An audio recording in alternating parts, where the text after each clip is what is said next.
Mga 5 beses. Gano'ng karami yung gano'ng karami dun sa 5 beses? Gano'ng karami? Parang gano'ng karami lang. Kunwari, yung rice mo ilan, gano'n. 2 ulit. 2 ulit. Halimbawa, tanghali, 2 kain yun. 2 balik pala, gano'n. 2 balik. Sa inumin naman, gano'ng kalakas uminom ng tubig? Tubig. Mga 1 boteng gano'n. 1 bote. Sige, thank you.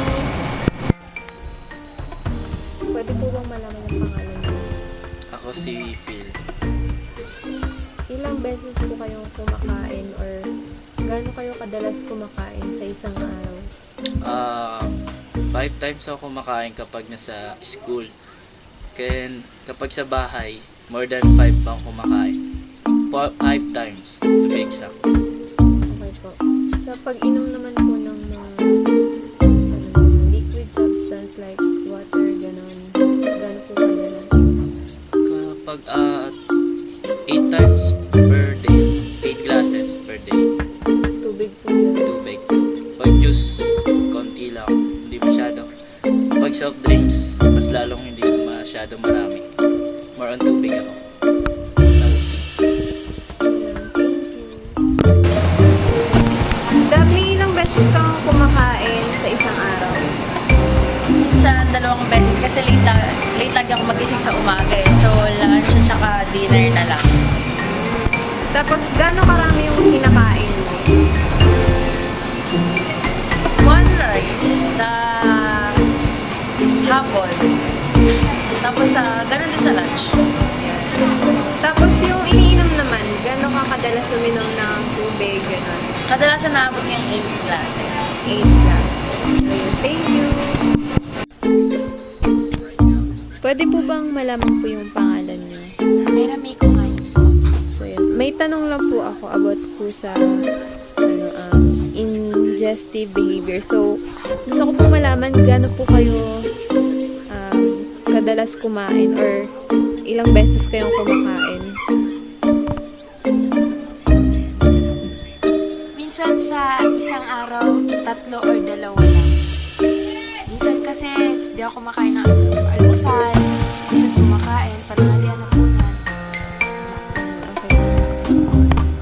Madalas po ba kayong uminom ng kahit na anong liquid na Tubig sa isang araw, nakakawalo. 8 glasses po? Yup. And then sa soft drinks, 2 sa isang araw. Dalawang sa Yun lang po. Thank you. Janeline, gano'n ka karami kumain or gano'n kadalas ba kumain? Pag nagugutom. Tapos 2 rice lang lagi. Palagi yun. Ilang beses kang kumakain? 4, 3.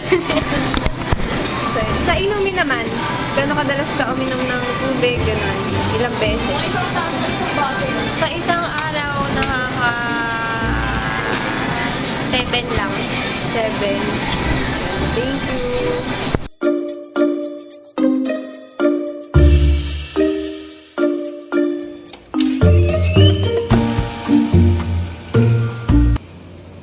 So, good day guys. Today I'm about to explain to you what the physiological regulatory mechanism is really about and how it has something to do with our main topic for today, which is the ingestive behavior. So in this video, you will also learn what are the main functions of this system and what are its importance. So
This serves to be the optimal value of a system variable, while the detector is what determines or detects the value of a system variable, while the correctional mechanism is the one that restores the system variable to the set point. So, closer to this contrast, we'll turn on the correctional mechanism, which coils up in the loop. If the rope goes below the set point of the thermostat, that's the time that the thermostat will turn on the heater, and that heater shall warm the room. So as the temperature rises in the thermostat, that's also the tendency that the heater will be turned off. So the activity of the correctional mechanism, or the reduction of heat, gives feedback to the thermostat and causes it to turn off the heater. So this process is also called the negative feedback. And that negative feedback is very essential in physiological regulatory mechanisms. So let's always remember that, guys. Okay, so guys, I hope that with the examples I have presented to you, I became successful in presenting to you that this topic considers that regulatory system involved in the ingestive behavior, such as the drinking and eating. So as we go deep down in this video, you will learn what are the main functions, what are the importance of ingestive behavior. But for now, let me tell you that the behaviors like this are correctional mechanisms that replenish the body's depleted stores of water or nutrients. So the delay between the ingestion and the replenishment of body's depleted stores of water or nutrients became the reason, or considers as the reason, why the ingestive behavior are controlled, or the ingestive behavior is controlled by cytokine mechanism as well as the detectors that detects the system variable of the set point. So thank you so much guys for watching, and have a wonderful day.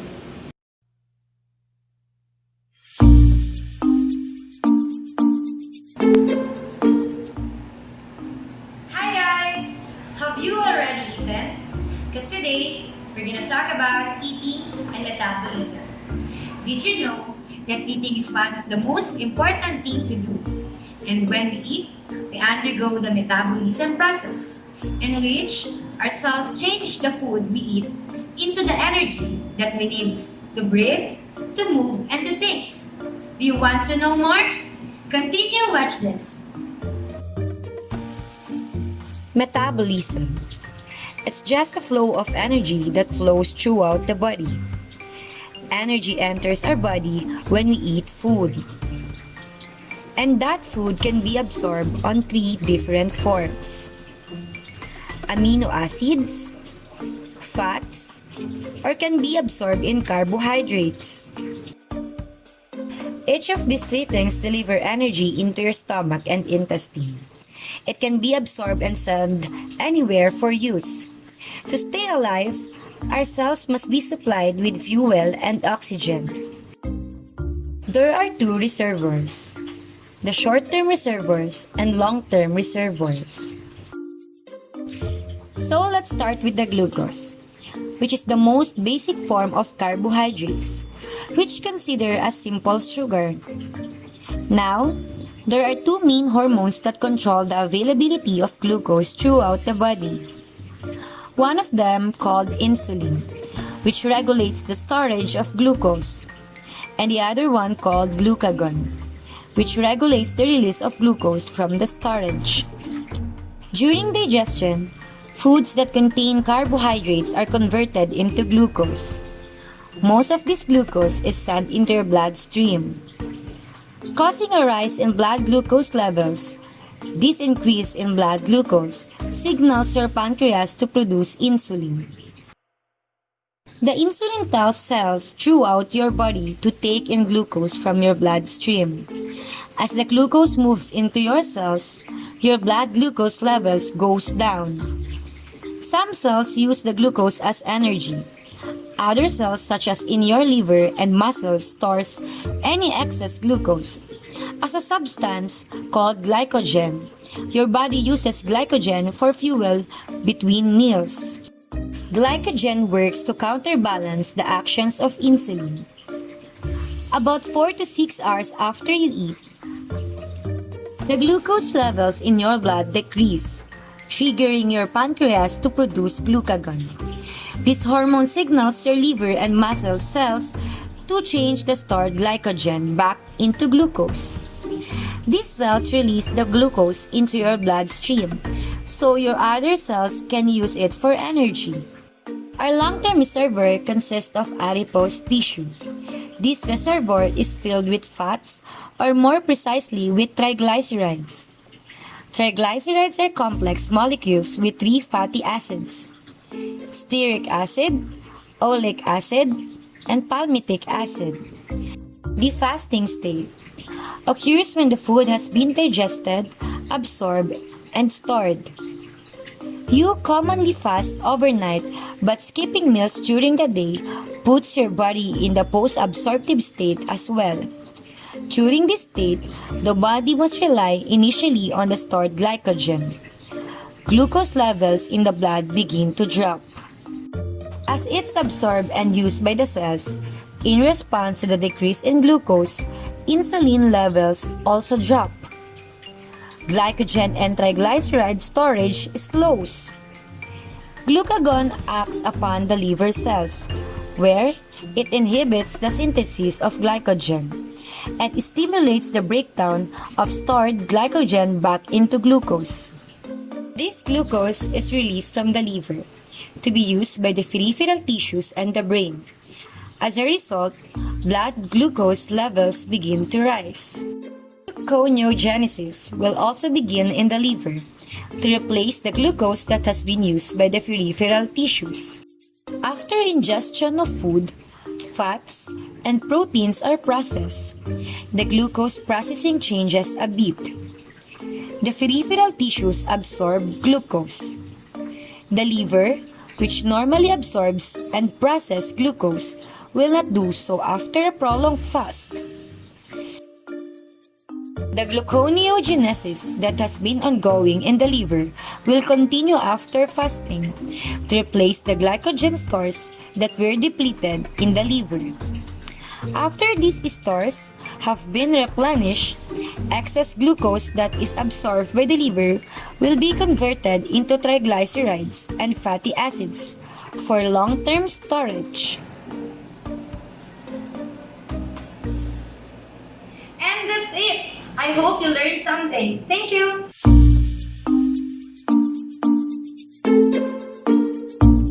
Hi, I am Stephanie Garnica. I want to ask you a simple question that will give you a prior idea to the said topic. And that question is, what is your favorite food? Good to know. Upon your answers, is that really your favorite food, or you just find it delicious because of your friends eat that kind of food? Let's see how social and environmental factors affect the way we eat. There are factors that affect the way we eat.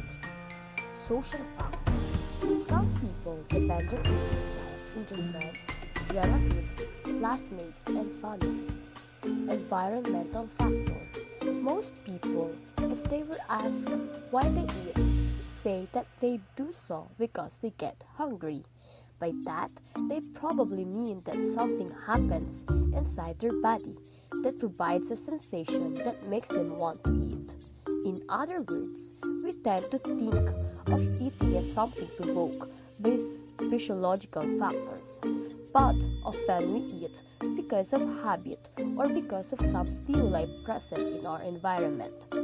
These stimuli may include the clock indicating that it is time to eat, the sight of a plate of food, the smell of food cooking in the kitchen, or the presence of other people sitting around the table. One of the most important variables affecting appetite is the meal schedule. Other factor is psychological factor. It may also lead us to eat unnecessarily. Stress, in particular, has been shown to drive us to consume more food. Sure, you know that what you eat is important. But did you know that when you eat may also play a role in a good digestive health.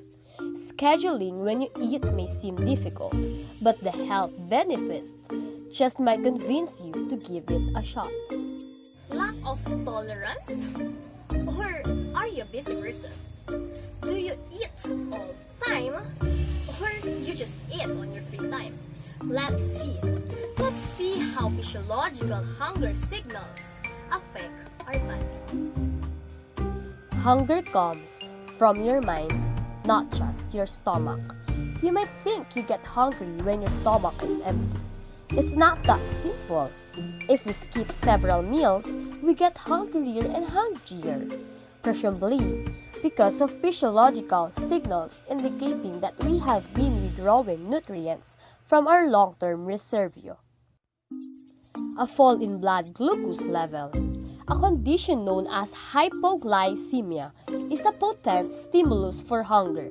Hypoglycemia can be produced experimentally by giving an animal a large injection of insulin, which causes liver cells and fat cells to take up glucose and store it away. Hunger can also be produced by causing lipoprivation, the privy cells of lipids. More precisely, they are deprived of the ability to metabolize fatty acids through injection of one of two drugs. Methyl palmoxyrate or mercaptooxetate is the nature of the detectors that monitor the level of metabolic fuels. And where are they located? The evidence that has been gathered so far indicates that there are two sets of detectors. One set located in the brain and other set located in the liver. Let's first review the evidence for the detectors in the liver. A study by Novin, van der Wiel, and Rezek suggested that receptors in the liver can stimulate glucoprissic hunger. When these neurons are deprived of nutrients, they cause eating. What about leprovic hunger? Ritter and Taylor induced leprovic hunger with an injection of MA and found that cutting the vagus nerve abolished this hunger. Furthermore, Lotz, Wiener, and Scarrer found that infusion of MA into the hepatic portal vein increased the activity of afferent acids in the hepatic branch of the vagus nerve. Thus, the liver appears to contain receptors that detect low availability of glucose or fatty acids, glucoprivation or lipoprivation, and send this information to the brain through the vagus nerve. The location of the hindbrain nutrient receptors is not yet known, but one possible location is the area postrema or the adjacent nucleus of the solitary tract located in the medulla. To summarize, the brain contains detectors that monitor the availability of glucose. It's only fuel inside the blood. Brain barrier and the liver contains detectors that monitor the availability of nutrients, glucose and fatty acids outside the blood.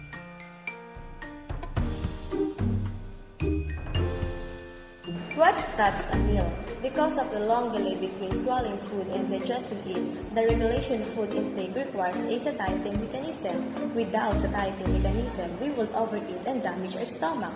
The stomach contains nutrient detectors that tells the brain how much food has been received.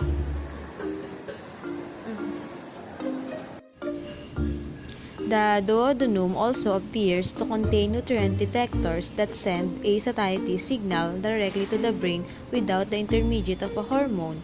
PPY, a peptide secreted after a meal by the intestines, also appears to act as a satiety signal. Another satiety signal comes from the liver, which detects nutrients being received from the intestines.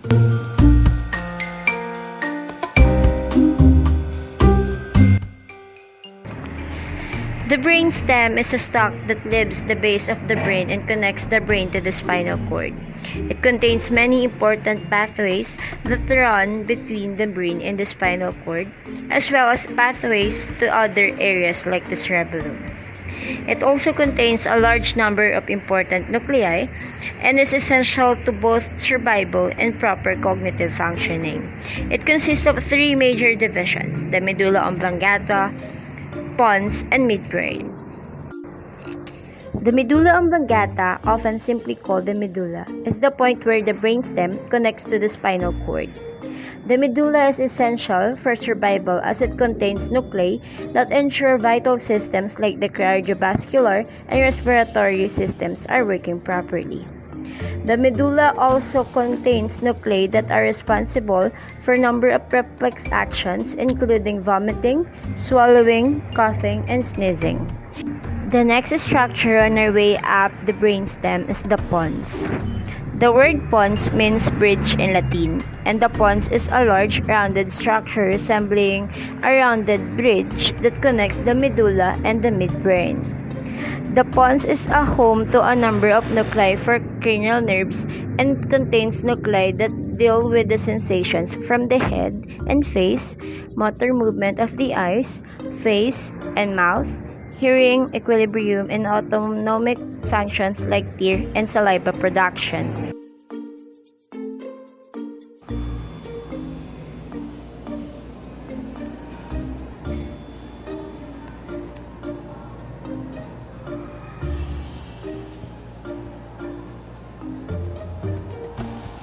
Are you familiar with hypothalamus?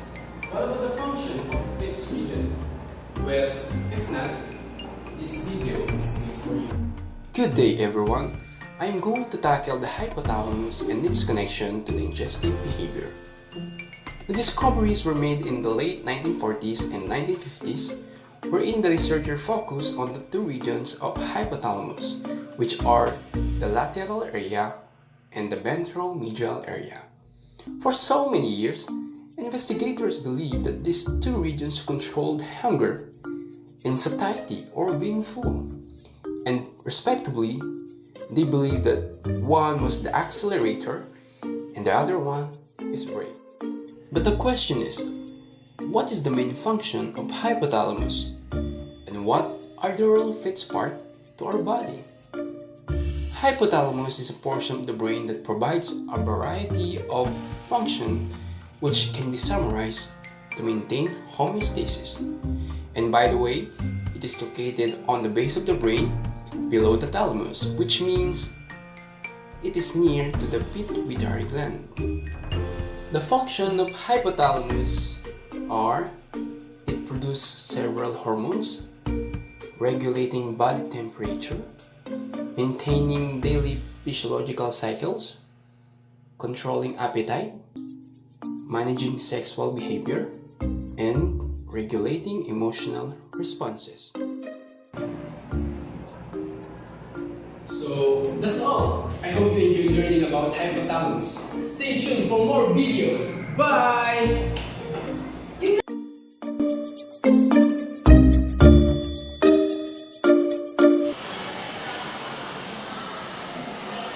Some people are susceptible to the development of eating disorders.